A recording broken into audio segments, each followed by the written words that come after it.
Hi friends, ఈరోజు ఈ వీడియోలో ఏపీ రాష్ట్ర వ్యాప్తంగా రేషన్ కార్డు కలిగిన లబ్ధిదారులకు సంబంధించిన భారీ గుడ్ న్యూస్ మీతో షేర్ చేసుకోబోతున్నాను. ఈ మధ్య 3 పథకాల కింద నిధుల విడుదలపై ముఖ్యమైన ప్రకటన వచ్చింది. మొత్తం వివరాలు మీకోసం క్లియర్గా చెబుతున్నాను, కాబట్టి చివరి వరకు వీడియో చూడండి.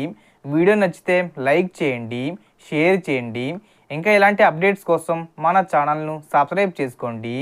సో మొదటిగా రైతులకు సంబంధించి 2 ముఖ్యమైన పథకాల నిధులు ఒకేసారి విడుదలయ్యాయి.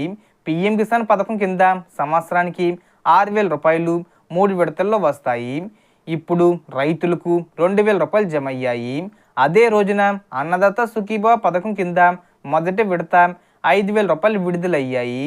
అంటే 2 పథకాలు కలిపి 7,000 రూపాయలు రైతుల ఖాతాల్లోకి జమ అయ్యాయి. ఈసారి మొత్తం 46,85,838 మంది రైతులు లబ్ధి పొందుతున్నారు. ఇంకా డబ్బులు రాకపోతే మీకు డౌట్స్ ఉంటే 155251 నెంబర్కి కాల్ చేసి కన్ఫర్మ్ చేసుకోవచ్చు. తర్వాత తల్లికి వందనం పథకం గురించి చెప్పుకుంటే ఇది ఇంటర్మీడియట్ వరకు చదువుతున్న విద్యార్థుల తల్లుల ఖాతాల్లోకి నేరుగా డబ్బు జమ చేసే పథకం. ఈ నెలలోనే రాష్ట్ర ప్రభుత్వం తమ వాటాను జమ చేసింది. ఇంకా కేంద్రం వాటా కొంతమందికి రావాల్సి ఉంది. రాష్ట్ర వ్యాప్తంగా దాదాపుగా 3.9 లక్షల మంది తల్లులు లబ్ధి పొందుతున్నారు. డబ్బులు పూర్తిగా ఆగస్టు 15 లోపు లేదా దాని తర్వాత కాస్త ఆలస్యంగా జమ అయ్యే అవకాశం ఉంది.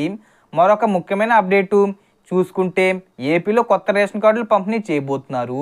ఈ పంపిణీ ఆగస్టు 26 నుంచి 31 వరకు జరగనుంది. ఈ కార్డులు ఏటీఎం కార్డులా ఉండి ఒకవైపు ప్రభుత్వం అధికార చిహ్నం, మరోవైపు కుటుంబ పెద్ద ఫోటో ఉంటుంది. గిరిజన ప్రాంతాల్లో రేషన్ డిపోలకు దూరంగా ఉన్న వారికి ఇంటి వద్దే రేషన్ డోర్ డెలివరీ చేయనున్నారు. దివ్యాంగులు, వృద్ధులకు మాత్రం ముందుగానే ఆగస్టు 25 నుండి పంపిణీ ప్రారంభమవుతుంది. రేషన్ పంపిణీ సమయం ఉదయం 8 గంటల నుంచి 12 వరకు, సాయంత్రం 4 గంటల నుంచి 8 వరకు ఉంటుంది. సో మనకు వచ్చిన ఇన్ఫర్మేషన్ ఫ్రెండ్స్. మీకు ఈ వీడియో నచ్చితే లైక్ చేయండి, షేర్ చేయండి అండ్ సబ్స్క్రైబ్ చేసుకోండి. Thanks for watching.